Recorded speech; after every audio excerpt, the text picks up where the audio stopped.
Bonjour. Good morning. Thank you. This is my first time of coming here, so we talked about our institution,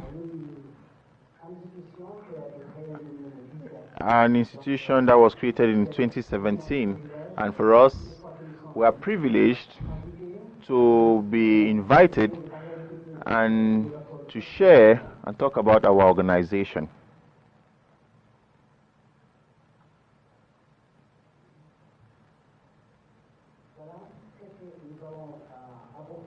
So, we'll discuss what is INEP, our attributions, the employment situation in the world.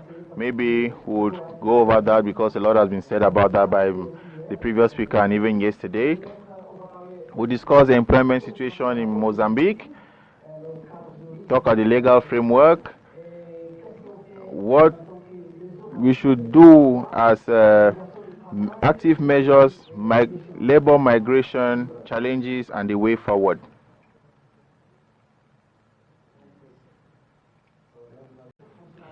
So the purpose is to discuss our institution, National Institute for Employment. We'll talk about migration. And progress and challenges we face in accomplishing our objectives. Now, talking about Mozambique, it's found in Southeast Africa, and according to the 2017 census, we are 28 million inhabitants. 52% of the population are women. Among the 28 million, 52,000 are foreigners. Every home has at least 4.4 persons. Every woman has about 5 children. The average age is 16.6 years old.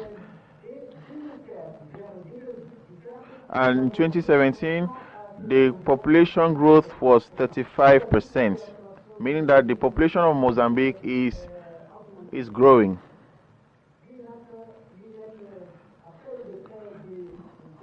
After the 2016 decree to set up INEP, 20th March of this year, we had the adjustment of our institution. We are under the Ministry of Labor and Social Security, and we work in all countries. You see to the left, you have the map. We have our employment centers. It's true that we are talking of 25 centers, but there are not only 25 centers. We are like 18. We have 18 infrastructure, but we also work in state buildings, maybe the secretariat of a province. We are there with our workers because we want to bring our support across the country. The mission is to work to help people to find jobs, to match their training and the offer of jobs. That's why I doubt if it's applicable for Mozambique and Africa. When you talk of matching, you wonder if we really succeed to be able to do that, to establish this link between this demand and supply. But that is our mission, and we want to be a reference for the employment policy. Yesterday we heard what the Public Employment Service does. We are already there, but I would like to break down what we do as promoting self-employment and entrepreneurial spirit. That is what we try to do more, because as I said a while ago, unfortunately it's difficult to match demand and supply. So government has decided to lay emphasis on independent working, self-employment. Another thing we do is promote professional internships. It's almost the same thing. I have not heard anyone talk of the mission of receiving and processing employment data. That's one of our duties.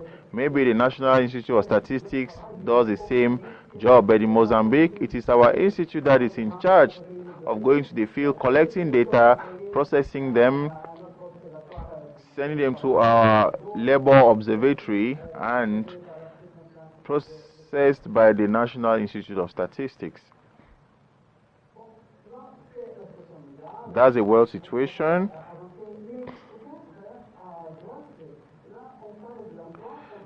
The talk of employment, you see the talk of work. Yes, our ministry is employment, work, and social security.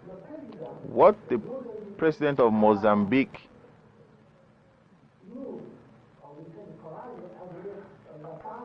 has given us the duty to observe employment and work. It means that when we talk of employment, what is the role of work? We have the responsibility to ensure that there is work.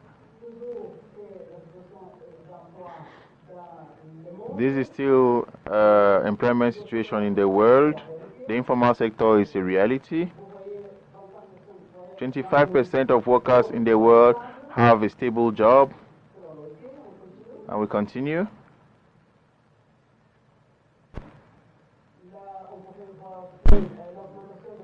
Then we see the increase of micro companies. We see that today we talk of the fourth revolution. Work has to do with emotional intelligence because it's of interest to us because we want to see our youth going elsewhere to work. What does the world today require? If we go to the Mozambican situation, 15 million of the population is active. That's what I was saying a while ago, that the population is increasing, that the active population is increasing, and that's the situation in Mozambique. Employment rate 67%.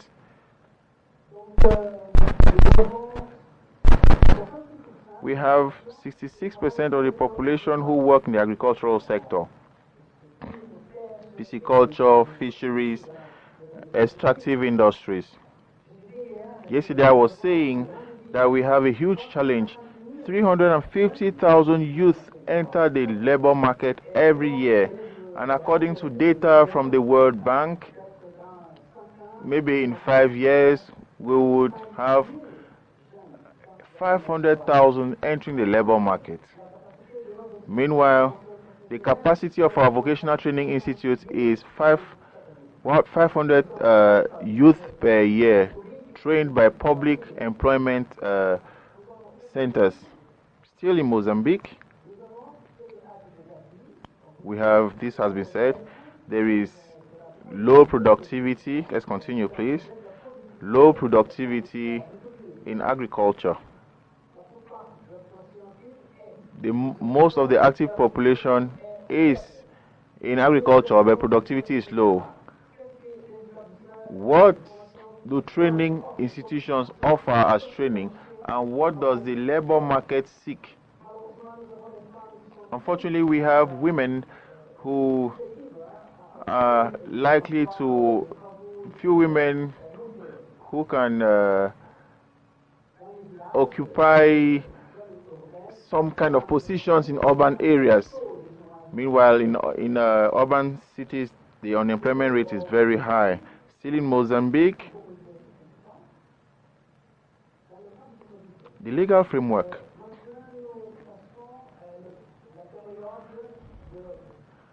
We are going through the 2015-2019 governance program, and government has defined the priority of its governance as job promotion and competitiveness, productivity.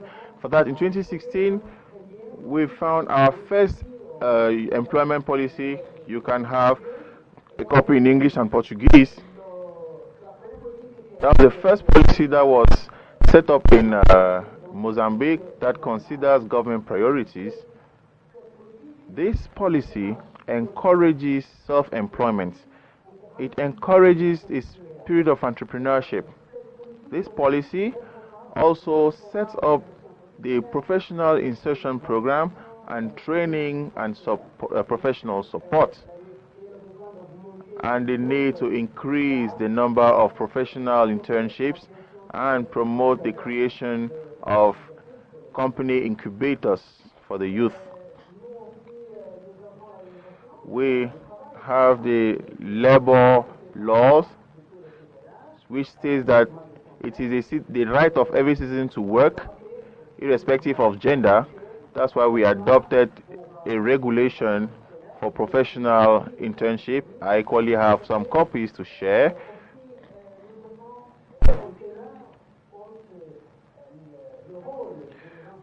By considering the role of private agencies to settle these services, we have moved to digitalize our services.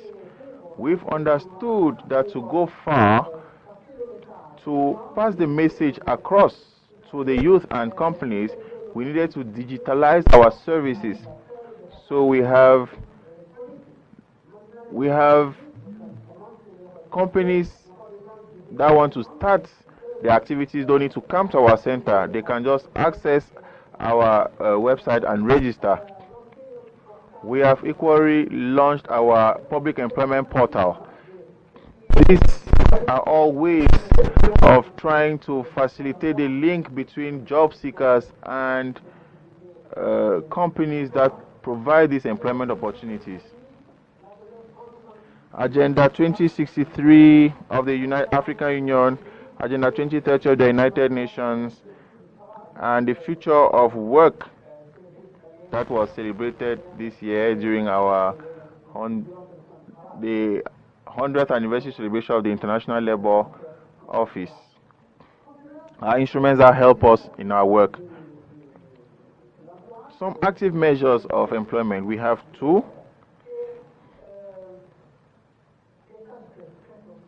Professional internships. The youth face challenges to find jobs, and apart from that, there are companies that ask for 5-10 years experience. To find this experience, where would I get this experience as a fresh graduate? So these professional internships help the youth to gather this experience. But the challenge we have is how to fund this initiative. The president is campaigning for the elections that will take place in August next year, and he's promising to promote the policy of employment to help the youth to find conditions to access jobs. The second is tools for self-employment. The next slide shows what we have as far as internships are concerned. Who are the beneficiaries? Youth aged between 18 to 35. What about women and the handicapped? There is no discrimination, whether of age, gender, or physical ability. About self-employment, you know that people work with smartphones, etc. You can see the equipment we give the youth to do their work. To the right, we have a poultry farm. Knowing that there is no employment, the economy creates jobs. We as Public Employment Service, we don't fold our arms. We try to do something. So every year, for example, like this year, we distributed about 500 tools to the youth so that they can start off their business. The next slide shows that youth can come together and create associations. It's true that meritocracy is given precedence, but associations of people aged between 15 to 35 can receive these instruments to start their own business. Now, regarding migration, labor migration, in 1964, the former government of Mozambique and Portugal signed an agreement with South Africa.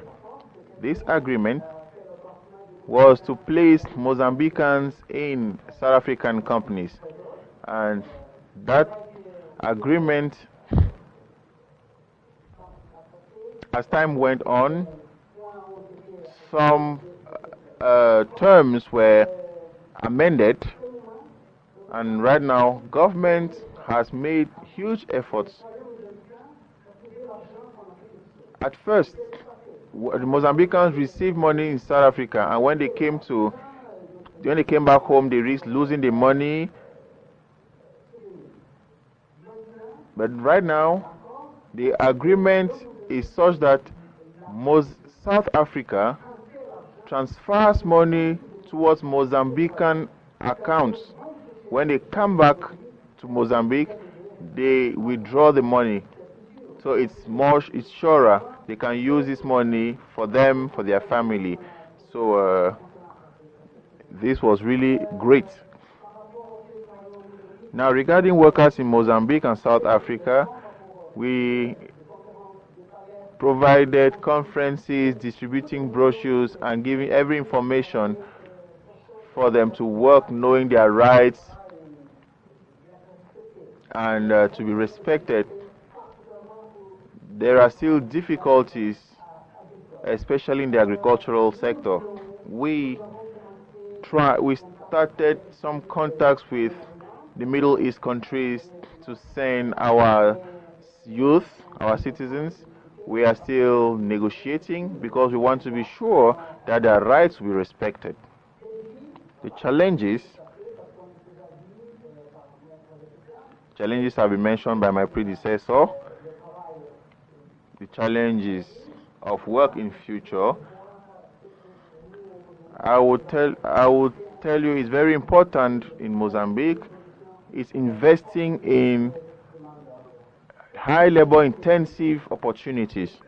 What can we find in our country that can favor the creation of employment?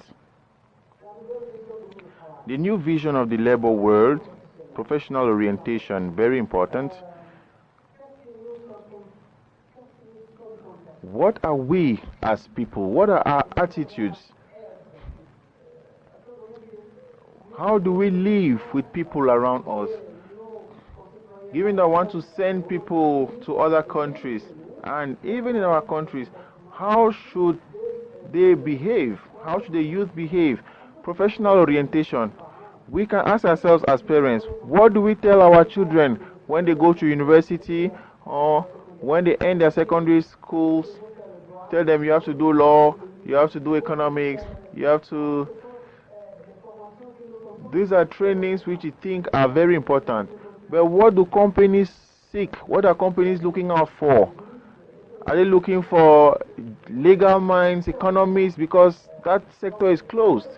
We as parents should think. Someone said yesterday, if I'm not mistaken, that to find a plumber is very difficult. Why? Because we underestimate that profession. For us, it's not important. But we see in other countries that a plumber is very important. He is well dressed, he is well respected, because he solves very practical problems in the lives of people. So we need to start thinking along those lines and ask ourselves, what do we want for the future of our children? So professional orientation is very important. And the business environment. Do we as civil servants, for example, when companies come to our...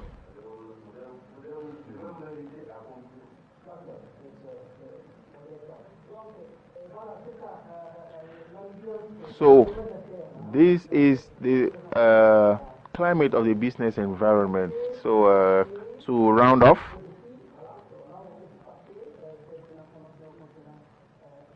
Let's move on. The way forward.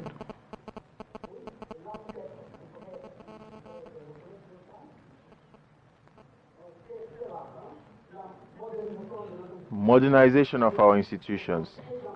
We think it's very important to digitalize, but there is need for partnerships.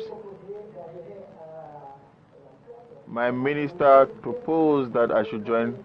When I told my minister I wanted to join WAPES, she asked me, what is the added value? And I told her, WAPES is an institution that has been existing for many years, has a lot of experience, and we can gain experience. So we believe that the partnership can help us to work better, to better meet the needs of people. Statistics too are a challenge. Are the statistics reliable? We equally want to improve our work. So that is what we are doing and what we want to do for the future. Thank you.